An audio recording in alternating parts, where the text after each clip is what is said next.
Alors bonjour, moi je m'appelle Julien, j'ai 35 ans, je suis moniteur d'atelier, mais de formation je suis moniteur éducateur. Je travaille dans un établissement de services d'aide par le travail qui s'appelle le Café Cygne et qui se trouve à Paris 14e. Bonjour, ça va? Alors moi, je travaille au Café Cygne. J'ai pas un parcours entre guillemets commun. À 14 ans, je savais pas du tout ce que je voulais faire, je pense comme plein de jeunes. Et en plus, j'avais pas un excellent niveau scolaire, donc on m'a un peu dit, bon, en général, ça risque d'être compliqué. Du coup, je me suis orienté plus sur des métiers de main, on va dire, et je savais pas trop quoi choisir parmi les CAP, les BEP qui se présentaient. Du coup, j'hésitais entre des choses complètement différentes, hein, qui pouvaient être la cuisine, qui pouvaient être éleveur canin, et finalement, par un concours de circonstances, j'ai fait un CAP vente en alternance dans une quincaillerie. Alors, ça m'a pas plu, cette formation, et j'ai pas retravaillé dans la vente, ni dans le bricolage, pas forcément des choses qui m'intéressent. Bricoler un peu la maison, ça va, mais vendre du bricolage, c'est pas non plus un de mes centres d'intérêt. Par contre, j'ai décidé de finir le CAP, chose que j'ai jamais regretté, puisque ça me permettait de montrer que j'avais validé quelque chose. Et ensuite, une fois que je l'ai eu validé, je me suis mis à travailler. Alors du coup, j'avais juste 17 ans. Du coup, j'ai fait un an jusqu'à ce que j'ai mon permis de conduire dans une société de nettoyage. Je faisais notamment du lavage de vitres en hauteur, de maisons en particulier, mais aussi les vitrines. Ça, c'est quelque chose que j'aimais bien à ce moment-là. Ensuite, quand j'ai eu mon permis, je me suis mis à faire plein de travail. J'ai autant fait par moment du maraîchage que du paysagisme, que menuisier industriel. Euh, la liste est longue. J'ai autant travaillé aussi sur des plateformes d'envoi dans le transport, dans du tri d'enveloppes. Hein. J'ai vraiment fait beaucoup de travail très différent. Dans ce même moment, je me suis mis à voyager. J'ai fait mon premier voyage qui était en Inde et qui m'a fait comprendre que j'avais envie de voyager. Du coup, je me suis mis à voyager en Thaïlande, au Laos, j'ai voyagé voilà, au Canada, dans plein de pays, etc. Et j'ai essayé de partir plusieurs mois. Parce que ce que j'aimais bien, c'était découvrir de nouvelles cultures.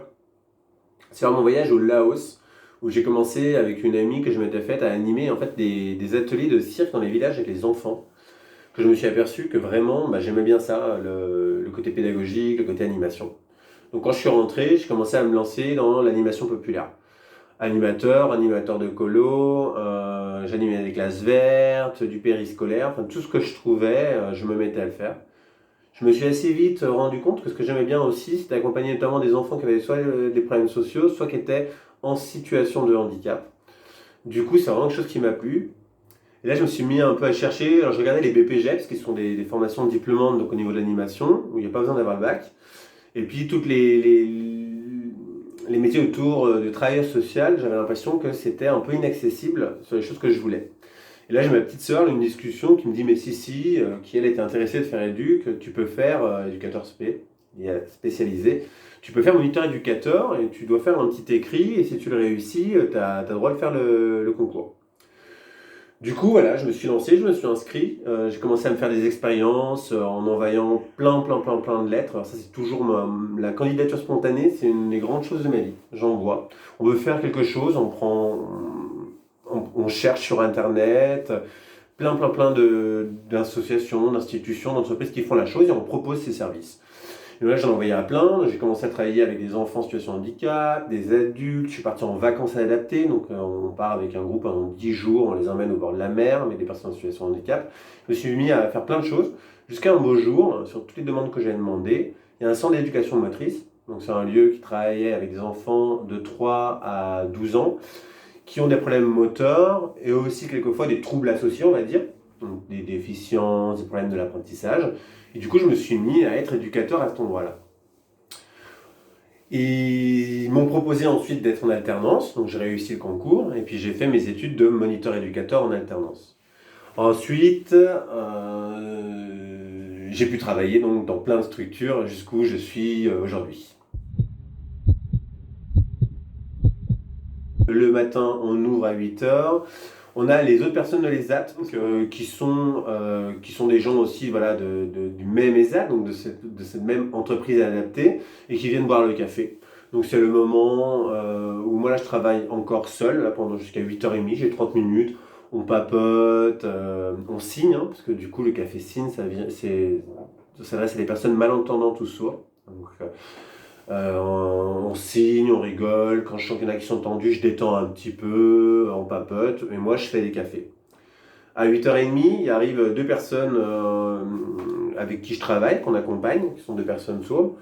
Et du coup là, on va servir les cafés, des petits déjeuners. On a un petit hôtel à côté, donc on a souvent des gens qui viennent de l'étranger.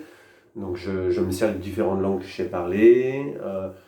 On va regarder s'ils ont des besoins particuliers. Quelquefois, ils ont besoin d'aide pour un papier parce que quand on est sourd, il y a plein de personnes qui ne comprennent pas quand les appels ça marche pas, donc je vais devoir rappeler. Ou quelquefois, ils peuvent avoir des difficultés à lire ou à écrire, donc je vais les aider.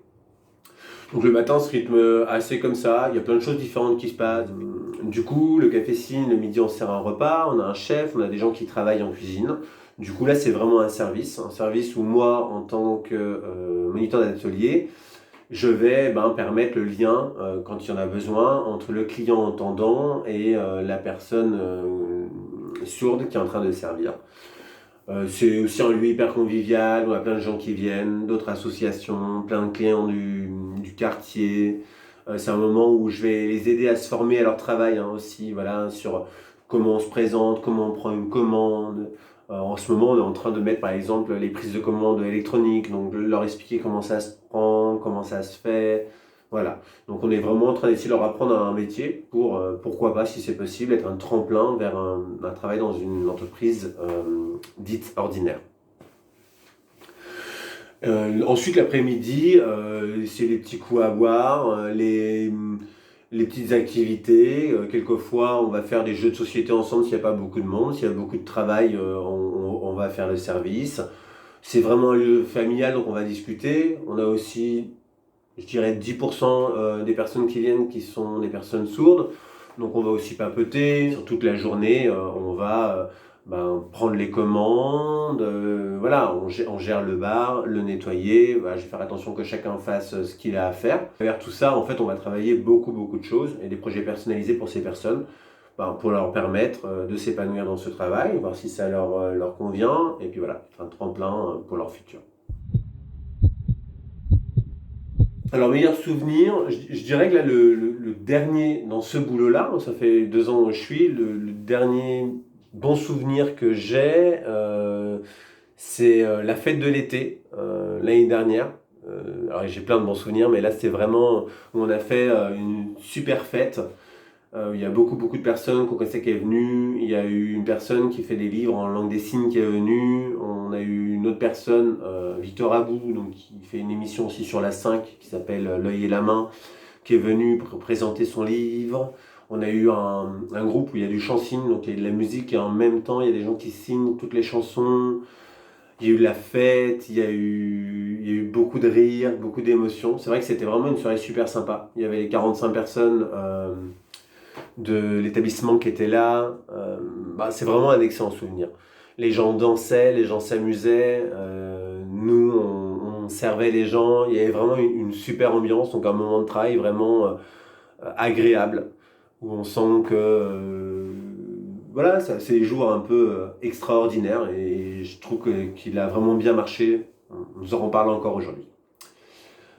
Sinon, une difficulté, je dirais dans ce travail-là, une de mes difficultés et que j'ai encore des fois, ça a été l'apprentissage de la LSF, de la langue des signes française. C'est la difficulté à communiquer avec l'autre. Du coup, maintenant, ça fait 2 ans que je l'apprends au jour, et j'ai eu une formation d'une semaine. Je demande encore d'être formé, mais ça coûte cher. Et c'est vrai que cette difficulté à communiquer avec des personnes qui ont une langue qui est quand même pas facile à apprendre. C'est-à-dire qu'au début, c'est très visuel, on se dit que c'est facile. Mais moi, souvent, comme je dis, c'est plus apprendre pour un français de l'allemand que d'apprendre de l'espagnol. Ça se construit vraiment différent. Donc voilà, je dirais que ça a été ma grosse difficulté, mais c'est aussi quelque chose que j'adore. Je suis vraiment content d'apprendre cette langue. Alors, ce que j'aime vraiment dans mon métier, alors j'adore le travail d'équipe. J'adore le travail d'éducateur ou d'accompagnant. Je préfère le mot accompagnant avec les adultes, plutôt éducateur avec les enfants. mais d'être là alors c'est un peu une grande phrase, ça vient pas de moi, mais c'est vrai qu'on essaie d'être le pont de quelqu'un entre lui-même et son futur lui-même. En fait, c'est essayer de lui permettre d'avancer dans ses projets, de trouver ce que lui veut, etc. Il y a vraiment plein d'ouvertures, il y a plein de possibilités. C'est un métier aussi où on apprend à connaître des personnes, il y a beaucoup de partage. Je trouve qu'on apprend beaucoup, beaucoup de ce côté. Alors moi, comme conseil, je dirais déjà d'essayer de faire des choses qui te plaisent, vraiment. Que c'est pas grave de pas être sûr de ce que tu as envie et de moment de pas savoir du tout. Peut-être que moi, si j'avais le choix, j'aurais commencé par du général pour que ça soit un peu plus flou et me voir un peu plus venir. Je dirais aussi qu'il faut pas trop s'inquiéter si à un moment donné on a fait le mauvais choix parce qu'on change, on peut changer de travail. Enfin vraiment, on est dans un monde en mouvement et on peut faire plein de choses. Moi aujourd'hui, je suis moniteur d'atelier, de formation, je suis moniteur éducateur. Et puis, je suis pas sûr que dans 10 ans, je ferai encore ça, que je ferai pas autre chose.